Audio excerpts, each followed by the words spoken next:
Muy buenas noches. Nuestra invitada de esta noche es la señora ministra de Agricultura, la doctora Jennifer Mojica.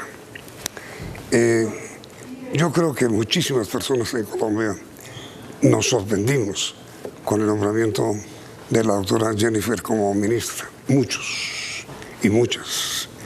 Pero sobre todo creo que la más sorprendida fue usted. Sí, así es. ¿Cómo? ¿No la sorprendió el nombramiento? Pues totalmente sí. Todavía estoy estupefacta, entiendo ahora sí el sentido de la palabra, porque pues en la tradición política colombiana, cuando una persona que no perteneciera a un partido mayoritario o a una familia política o que representara políticamente algo iba a llegar a ser ministra de un sector. Yo soy una persona técnica experta en el sector de agricultura, me encanta, me fascina. Llevo más de 25 años trabajando en la tierra, en el territorio, con las comunidades, entendiendo el problema agrario, tratando de construir desde donde esté soluciones. Soy una militante en eso de tratar de construir paz con las comunidades, pero nunca me imaginé ni aspiré llegar a este punto de mi vida. ¿Su padre era campesino? Mi papá era de una familia campesina, él era campesino de Soatá, Boyacá, esa es tierra caliente, tabacalera. Mi abuelo eran jornaleros del tabaco, dito un siervo sin tierra. No tenemos tierras ni propiedades. ¿Abuelo y papá? Abuelo de papá. Y de ahí viene su devoción por la tierra. Mi emoción por la tierra yo creo que tiene que ver un poco con reencontrar esa raíz, pero mi papá se vino muy pequeñito a Bogotá a buscar futuro y terminó en el ejército y fue sargento del ejército y pensionado. Ellos murieron en 2020, pero mi vida ha sido siempre esa, la del espacio público. Estudié toda mi vida en escuelas públicas. Por ahí me ha dado mucha alegría ver que colegios por los que pasé, institutos integrados, tecnológicos por los que estudié, se sienten orgullosos de verme aquí. Y soy egresada de la Universidad Nacional. No sé lo que es pagar una matrícula costosa en mi vida. Soy muy agradecida por lo público y en mi familia tenemos esa lealtad que se tiene pues desde las familias militares frente al Estado y a las instituciones. ¿Quién cercano? Usted es la menor de los 3 hermanos, ¿no? Somos 3 hermanos, yo soy la menor, mi hermano mayor es abogado, él trabaja en la Defensoría del Pueblo, es un defensor público de carrera, desde que se creó la Defensoría está, ocasionalmente lo encargan como defensor regional del Casanare, pero como tampoco es político suele ir y venir. Y mi hermana del medio, esa enfermera, es una auditora en salud ahorita, muy importante su trabajo en los temas de salud. Pues son una familia más o menos tradicional, más o menos conservadora, y yo soy la Cuba. ¿Y usted es conservadora? Yo soy institucional, yo creo que yo soy una liberal de pensamiento, sí, una demócrata, creo profundamente y soy una defensora de derechos humanos. Por eso la conoce más la gente, ¿no es cierto? Por su dedicación a la defensa de los derechos humanos. Por eso me conoce a mí la gente, porque me he batallado y sufrido de la mano de las comunidades más golpeadas por la guerra, cada reivindicación de sus derechos a no ser desplazado, a ser reparados, a la tierra, a la restitución y el derecho fundamental a la paz. ¿Y su padre por qué dejó Soatá?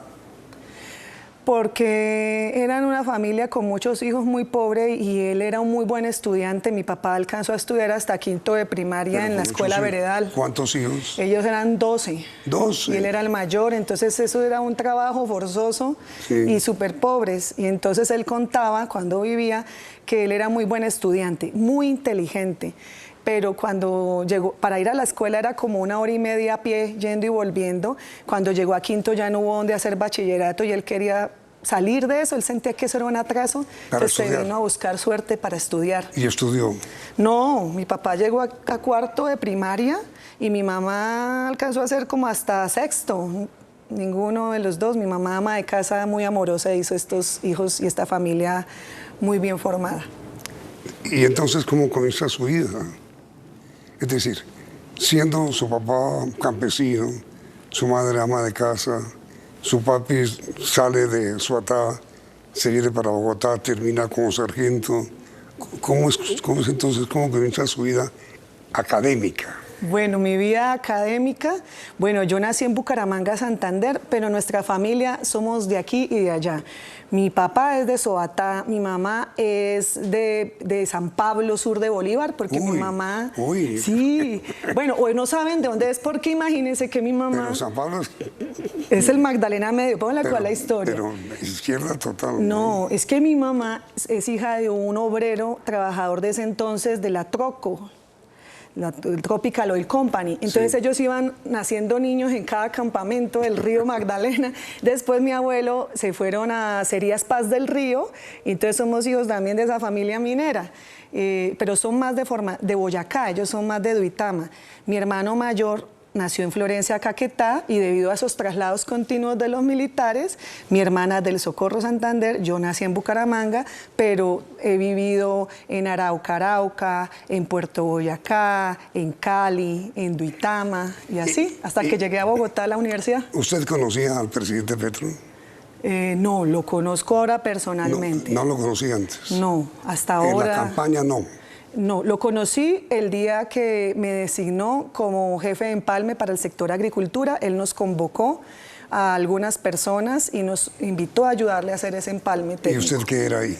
En ese momento yo estaba ayudándole a la Comisión de la Verdad a elaborar junto con el magistrado Alejandro Valencia un capítulo del informe de la verdad. ¿Como jurista? Como jurista, como consultora independiente, que era lo último que venía haciendo. ¿Y entonces por qué terminó vinculada con el presidente Petro a un asunto agrícola? Porque toda mi vida me he desempeñado en temas relacionados con el campo, y desde 2011 que empecé a trabajar ya más cercanamente con el tema de tierras, porque yo hice parte también del equipo de asesores del ministro Juan Camilo Restrepo Salazar en el gobierno primero de Santos. Desde ahí me quedé trabajando el tema de tierras, el tema agrícola, el tema, ahora último, el tema del desarrollo sostenible de cara a la crisis ambiental. Entonces, cuando se estaba elaborando el plan programático, y nos invitaron a varios a hacer observaciones, a hacer aportes, a ayudar a crear. Entonces yo creo que ayudé a construir el plan programático en el sector agro, y creo que a raíz de esa confianza, en la campaña estuve, en algunos momentos me pidieron ayudar a aclarar dudas, sobre todo con sector privado, con empresas, con organizaciones que de pronto tenían dudas sobre las propuestas del agro, y ahí estuve ayudando en eso. Pero digamos, ¿no había una gran relación suya con el presidente Petro en el sentido de que él nunca la consultó? ¿Directamente? No. No, señor.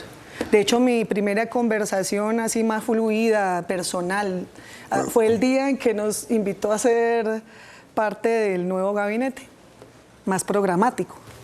¿Cómo le dijo él? Él no ha nombrado ningún, hemos dicho, el presidente Petro nos acostumbró a los colombianos a que los ofrecimientos como ministros los hizo fue su secretaria y no él. ¿Con usted fue él mismo? No, a mí me llamó también, en la mañana me llamaron, me llamó la doctora Laura Sarabia, y ella fue la que siempre me transmitió el mensaje que el presidente me invitaba. Él no. No, ya fue en la noche que nos convocaron a todos los nuevos a hablarnos y a darnos ya las instrucciones de cuál era la razón para que nosotros llegáramos a ese momento. ¿Y quiénes fueron usted y quién? Fuimos todos los nuevos. Ah, los nuevos. Sí, ahorita los que entramos. ¿Pero no hubo diálogo con usted privado? No. Bueno, la instrucción que me dio fue pero con hacer todos la los reforma ministros. agraria. No, delante de todos los ministros fue la reunión. Claro. La instrucción a usted fue. El presidente nos reunió a todos y a uno por uno nos fue dando instrucciones. Y cuando llegó a mi tema, mi instrucción es, y aquí llegó Jennifer Mujica, experta en tierras, con una larga trayectoria, para que saque adelante el compromiso que tenemos con la reforma agraria. Esa es su tarea, cumplirle a la gente que votó por nosotros, avanzar en hacer resultados cada vez más rápidos, hacer que la gente sienta que de verdad estamos cumpliéndoles con la reforma agraria. ¿No ha tenido usted ninguna conversación directa con el presidente sobre los temas concretos que debe tratar en el proyecto de reforma agraria? Sí, no, esta reunión pues uno por uno fue muy exhaustiva. No, pero digo, al margen de esa. Ah, no. De ahí ya nos coge esta avalancha de cambios caóticos sobre cómo entrar a esta ola tan grande, y bueno, empezando a pararme ya en la tabla de surf. ¿Y cómo se siente como ministro? Yo creo que estoy en ese momento de transiciones porque en mi vida pensé que iba a llegar a un proceso como de tanta visibilidad. No procesos difíciles, creo que yo soy una persona muy trabajadora con una gran capacidad de sacar adelante, eso me caracteriza. De tareas duras las puedo empujar y soy incansable, infatigable y eso hace que todos mis jefes me amen, me acompañen. El doctor Juan Camilo Restrepo era de los que decía que yo debía haber sido ministra desde el principio. Mis jefes en la Comisión de la Verdad, el doctor Gustavo Gallón, que fue jefe mío en la Comisión Colombiana de Juristas, yo fui su subdirectora 6 años.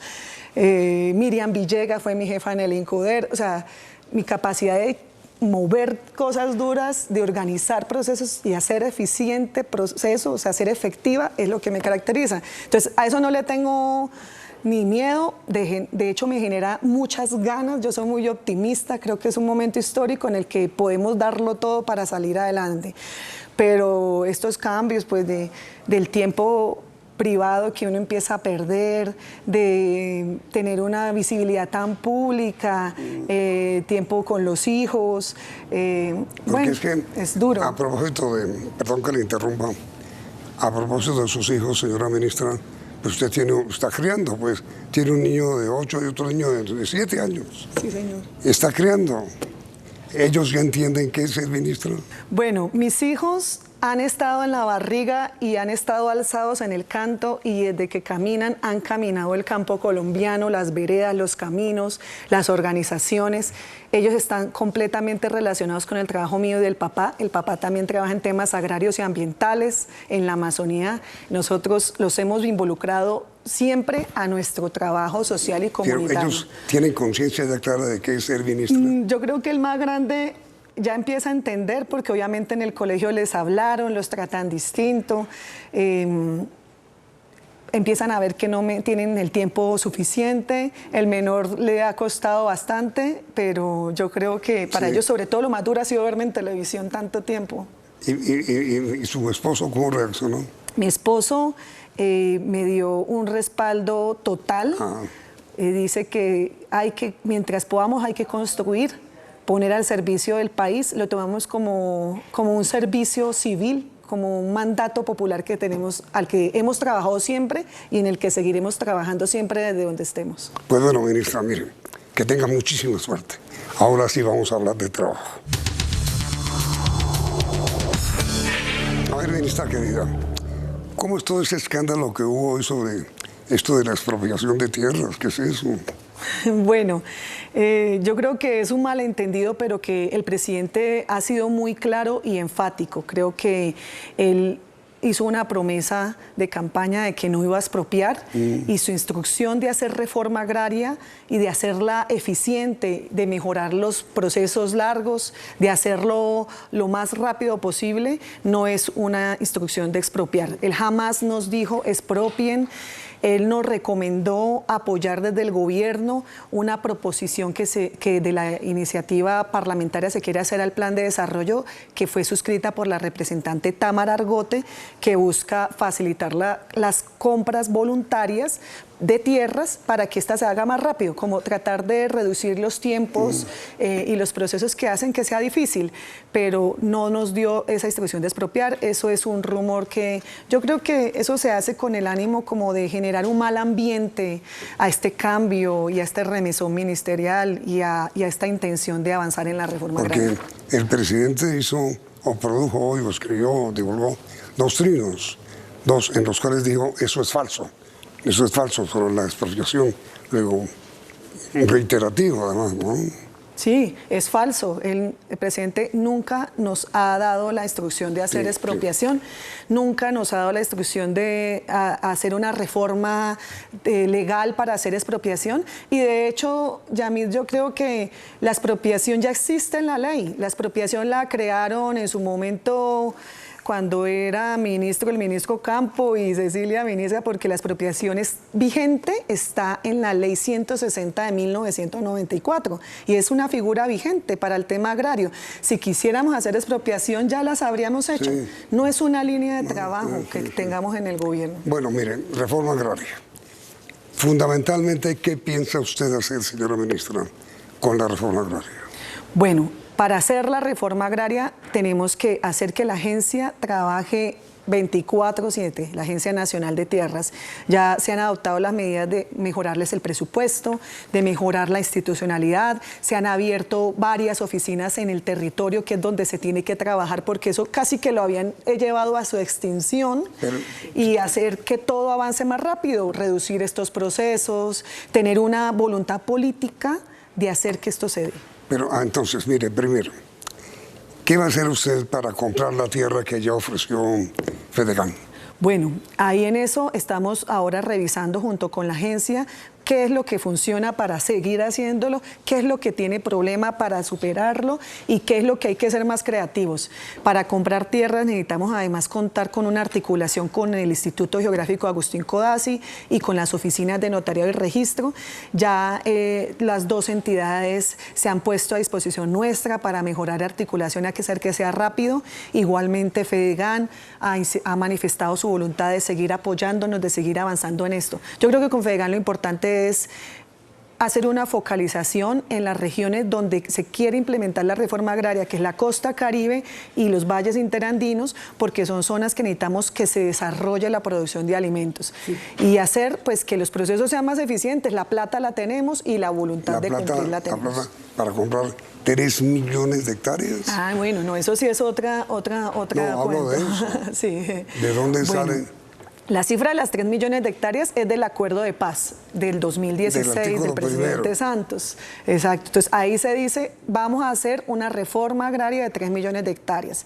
Esta es una reforma que tiene que hacerse en un periodo de 12 años. El presidente Duque y su gobierno se dedicaron de facto a hacer trizas la paz, y eso fue lo que encontramos en el empalme que hicimos con el gobierno anterior. Es decir, ahí no hubo nada. No hubo nada, y de hecho hubo una mala voluntad de no hacer. Luego se perdieron 4 años que hay que remontar. Nos toca hacerle la tarea al estudiante malo y tratar de avanzar lo más que podamos. Para aplicar el punto 1 del acuerdo de paz. Claro, pero eso es una tarea monumental. Ahora, la reforma se alimenta de muchas fuentes. Una es la compra de tierras, o sea, el Estado a personas que le ofrecen la tierra, vendérsela, si cumple las condiciones, se las compra y se las paga al precio que vale comercialmente. Pero esa es una fuente. Tenemos muchas otras fuentes de tierras, que eso está en el acuerdo de paz y en la legislación vigente. No, sí, pero mi pregunta, ministra, con mucho respeto, es ¿de dónde va a salir el dinero, los recursos para comprar la tierra que ofrece Fedegan o la tierra que prometió el gobierno en el artículo 1, como bien dice usted, del acuerdo de paz? Nosotros vamos a hacer ahorita una evaluación de, según la experiencia, según lo que haya que mejorar, según el costo, ver cuál es la estimación y las necesidades de apropiaciones futuras. Se están evaluando distintos mecanismos de financiación, pero lo importante sí es saber que la compra es solo un componente. Habrá otras fuentes de tierras que no implican comprar, y la idea es poder hacer que todo esto confluya y avanzar lo más que podamos. El presidente ha hablado de 1,5 millones de hectáreas que aspiramos en el cuatrenio, para tratar de poner al día todo el rezago o toda esa deuda que venía del letargo del anterior gobierno, y en eso pues estamos trabajando en este momento. Es de hecho una tarea que tenemos con el nuevo ministro de Hacienda, el doctor Bonilla. Ver a ver de dónde sale. Ver de dónde va a salir. Se está hablando de distintas fórmulas. Por ejemplo, nosotros nos hemos acercado mucho a la experiencia surcoreana de reforma agraria. Ya nos explicaban que se pagaron con unos bonos. Se hizo también compras de tierras, parecido al esquema que se inició aquí. Con bonos de deuda pública. Con bonos de deuda. Aquí en Colombia, históricamente, porque no es nuevo que compremos. Así se financia el Estado. Se ha intentado hacer en distintos momentos de la historia. Hay otras propuestas que vienen de otras tendencias que tienen que ver más con temas de anticipación futuro. Vamos a evaluar. Eso es una tarea que tenemos que estudiar. Cuando la tengamos clara, con toda transparencia la vamos a explicar. Señora ministra, usted pues apenas acaba de asumir. Usted sabe que hay una disparada de precios, especialmente de alimentos, por el problema de la guerra, la falta de urea, la falta de insumos. ¿Qué piensa usted hacer para contener el alza, por lo menos contenerla en el precio de los alimentos? Yo creo que esa es una de las cosas urgentes que además tienen más afectación directa. Todos hemos sentido la carestía de la vida.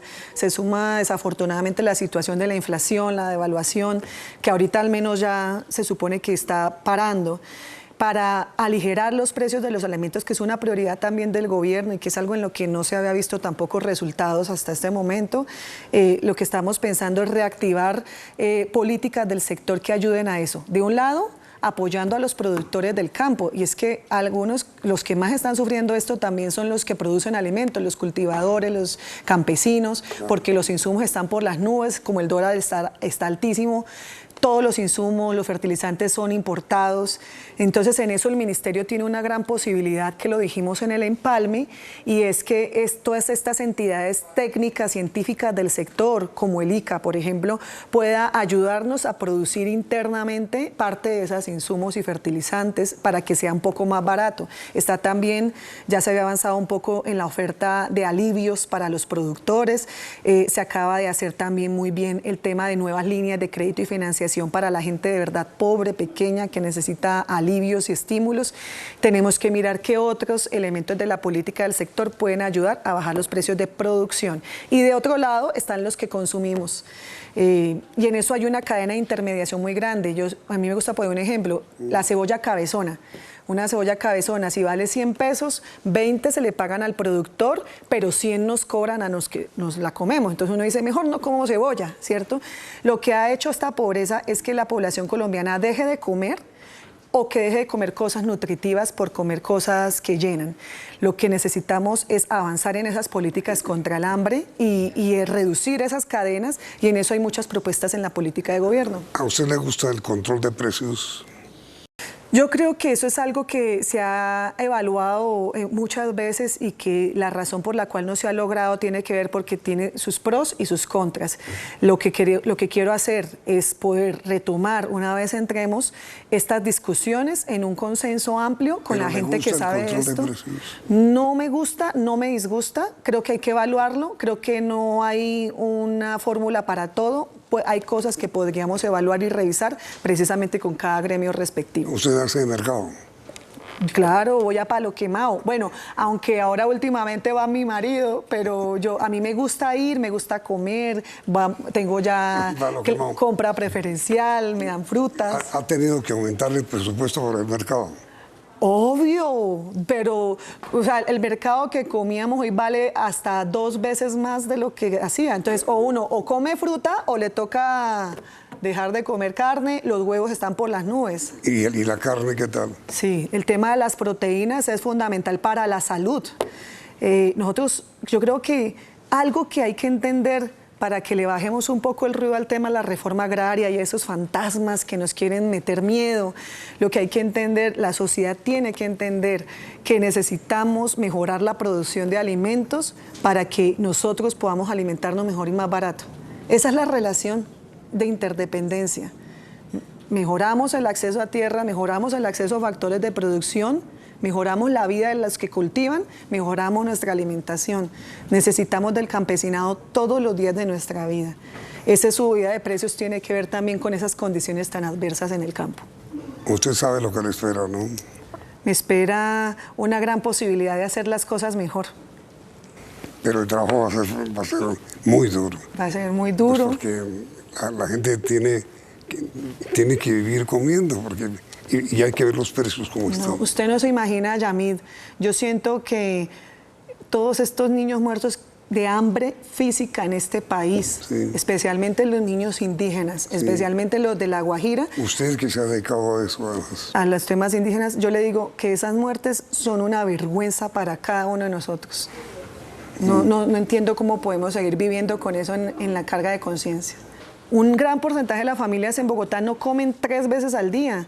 Aquí hay los indígenas desplazados por la violencia, los Embera, que los tenemos aquí hacinados en Bogotá. Aquí en Bogotá, en nuestros ojos, ante nuestra mirada, están muriendo de hambre.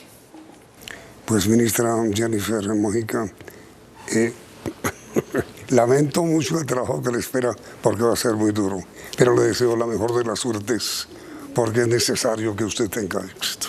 Yo voy a tener toda la voluntad e invito a todas las personas, a toda la sociedad, al sector privado, a que tengamos una sensibilidad y decir, esto también me interesa porque me duele, y que trabajemos juntos, seamos creativos. No podemos seguir haciendo lo mismo, hay que juntarnos, hay que hacer un esfuerzo, una juntanza nacional para sacar esta crisis alimentaria, humanitaria adelante. Jennifer Mojica, nueva ministra de Agricultura, me alegra mucho. Mucha suerte, ministra. Muchas gracias.